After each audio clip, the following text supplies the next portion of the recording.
Bonjour chers amis, bienvenue sur Agripreneur TV, c'est Henriette Kaba encore avec vous et j'ai le plaisir de vous rejoindre dans cette émission Micro-trottoir. Aujourd'hui, nous allons à la rencontre de jeunes comme vous, on vous donne la parole et nous sommes dans la capitale sénégalaise à Dakar, à l'université Cheikh Anta Diop. On parle beaucoup d'entrepreneuriat agricole, mais qu'est-ce que vous en pensez? Donc aujourd'hui, nous sommes venus à la rencontre de jeunes étudiants et ils vont nous dire qu'est-ce qu'ils en pensent. Vous n'êtes pas en reste.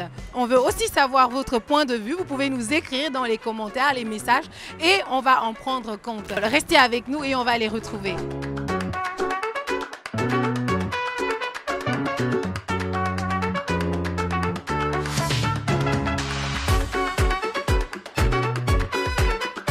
Bon, avant tout, je pense de l'entrepreneuriat parce que ça doit être une activité qui doit occuper une place de choix dans tout ce qu'on doit faire dans ce monde. Donc, à penser de l'entrepreneuriat agricole. Parce que je pense qu'aujourd'hui, l'agriculture, c'est quelque chose qui peut développer nos économies. Et aucune économie ne peut aller de l'avant sans le secteur agricole. Aujourd'hui, nous sommes dans des pays en voie de développement, des pays sous-développés, alors un problème d'autosuffisance alimentaire. Du coup, voilà, la plupart de la population a besoin de se nourrir. Voilà, ce qui vient montrer le bien fondé de ce domaine qui fait que aujourd'hui, nous avons des terres riches que nous pouvons cultiver et tout, qui va permettre quand même de subvenir aux besoins de notre population sur le court terme ainsi que sur le long terme. Voilà vraiment l'importance de ce que je trouve dans ce. Bon, je trouve que c'est une bonne chose vu qu'avec l'entrepreneuriat agricole, vous pouvez faire pas mal de choses et réussir sans pour autant compter sur l'État et le gouvernement. Il faut juste avoir un petit financement et avoir aussi le courage de travailler durement. En général, c'est quelque chose de bien parce que ça aide à trouver quelque chose, à se préoccuper sur d'autres choses que de faire du ataya et des trucs de ce genre. Donc, en quelque sorte, de diminuer le taux de chômage, de se préoccuper sur une petite activité, même si ça ne produit pas des fruits. Peut-être ça aide à faire quelque chose, quoi, à prendre sa vie en main. Et je pense que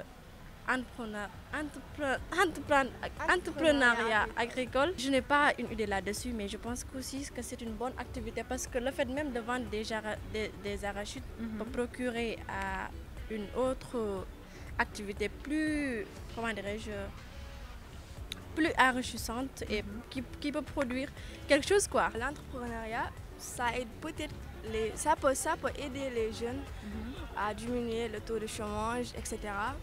Et aussi de trouver quelque chose, même si c'est pas quelque chose de trop grand, je peux dire. Ah, mais il faut commencer petit. Voilà. Au fur et à mesure, on peut créer quelque chose de beaucoup plus.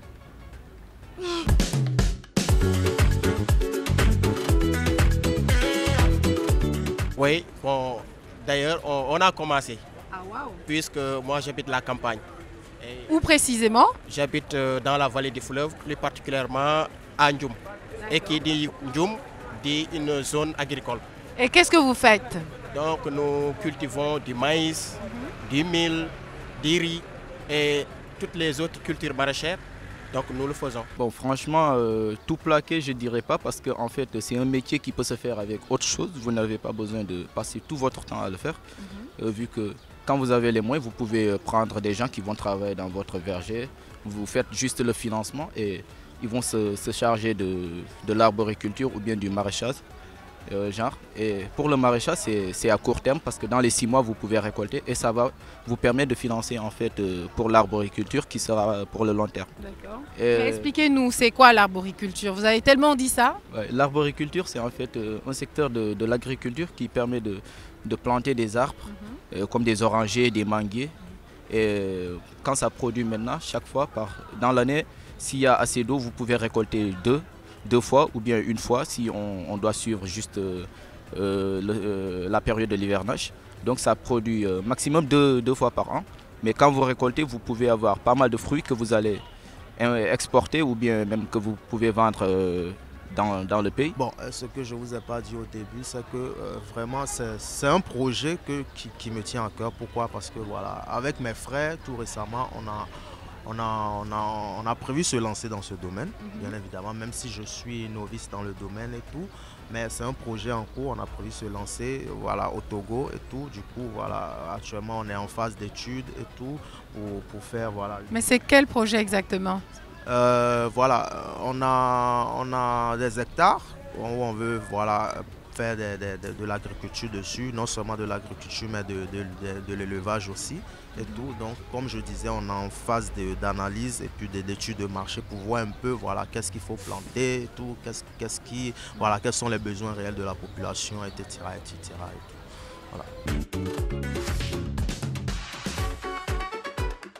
L'entrepreneuriat agricole, en fait, est un concept global qui s'applique à l'agriculture, mais essentiellement à toutes les opérations liées de la production, à la conservation et à la mise en marché. Il s'agit des activités à connotation économique qui peuvent soutenir le processus de production, de conservation et de mise en marché des produits agricoles.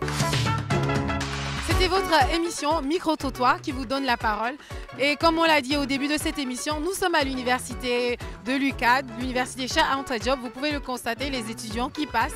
Nous espérons que vous avez aimé cette émission et nous espérons que vous avez laissé vos commentaires. Qu'est-ce que vous aussi vous pensez de l'entrepreneuriat agricole? Parce que votre avis compte pour nous. Nous attendons vos commentaires. À bientôt dans une prochaine émission sur Agripreneur TV.